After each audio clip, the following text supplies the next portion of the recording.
Pemirsa, penerapan pasal Undang-Undang ITE di kasus tudingan ijazah palsu mantan Presiden Jokowi menjadi sorotan. Salah satu ahli meringankan sekaligus penyusun Undang-Undang ITE, Henry Subiakto, menganggap penggunaan pasal itu tidak tepat dan terkesan dipaksakan. Bagi pihak Jokowi, pendapat dari ahli meringankan itu bukan jadi persoalan.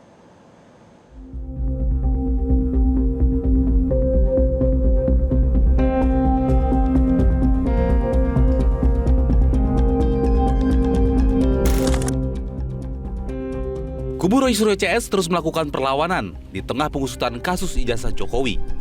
Kali ini, penuding ijazah palsu Jokowi itu menghadirkan sejumlah ahli meringankan untuk diperiksa penyidik Polda Metro Jaya.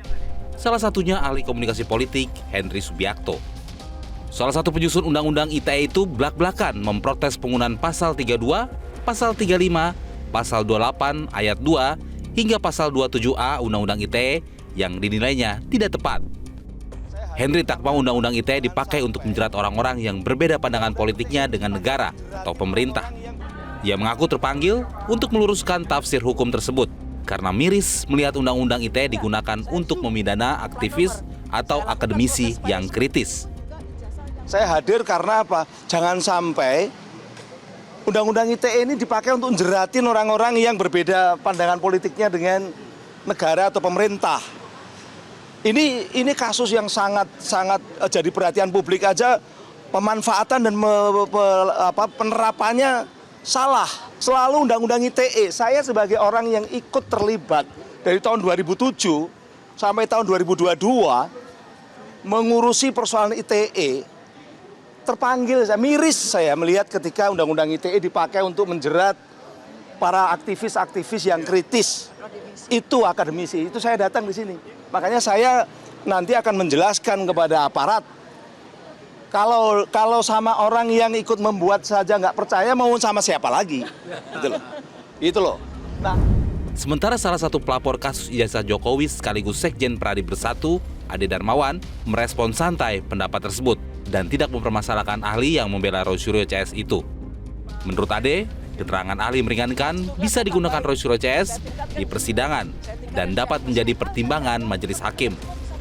Ketika saya yang buat aturannya, kemudian itu menjadi barometer untuk menghilangkan pasal-pasal dimaksud. Oh, tidak seperti itu. Itu akan tentu ada analisis, ada analogi pemikiran lain yang tentunya nanti pada saat di persidangan itu menjadi poin.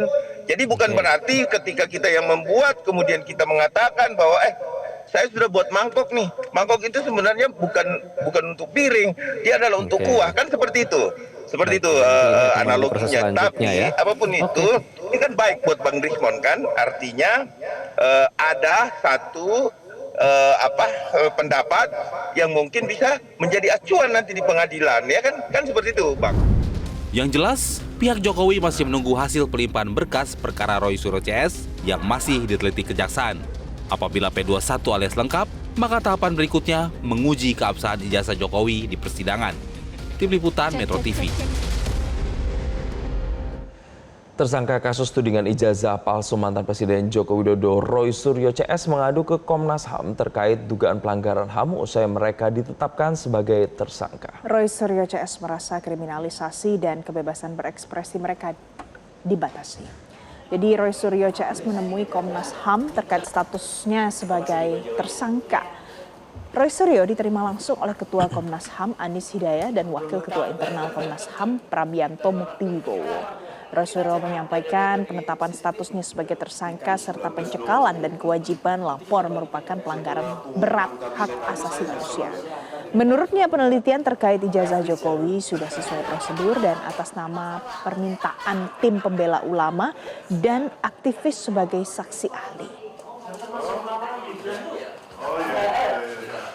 Konfirmasi kami dulu pernah datang ke sini dan juga menyampaikan, dan tadi Komnas HAM juga menyampaikan kalau dulu sudah bergerak, tetapi ini ada beberapa data baru yang termasuk yang di-highlight adalah ketika status kami naik menjadi tersangka, kemudian kami kena cekal, kemudian kami kena wajib lapor.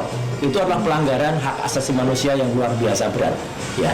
Dan kami tadi menyampaikan bahwa ini buktinya, kalau kami itu ketika melakukan penelitian, itu adalah resmi diminta oleh TPUA waktu itu, selaku saksi. ya selaku ahli.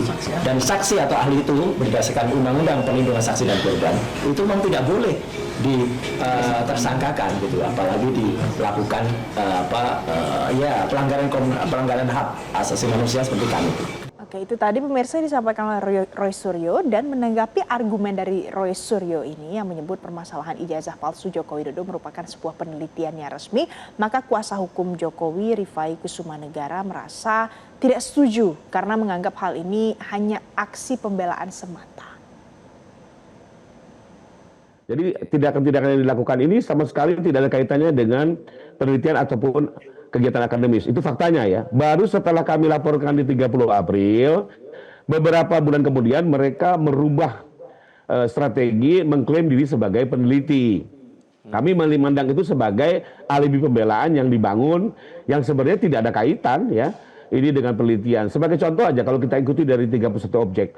Bagaimana mungkin sebagai peneliti kalau kata-katanya Nusa Kambangkan Jokowi, asingkan Jokowi, bahkan gantung Jokowi. Apa itu kok kalimat-kalimat penelitian gitu ya. Di samping juga di 31 objek itu tidak ada loh mereka mengklaim sebagai peneliti. Justru setelah kami laporkan sebagai wujud pembelaan mereka membangun alibi. Jelajahi cara baru mendapatkan informasi. Download Metro TV Extend sekarang.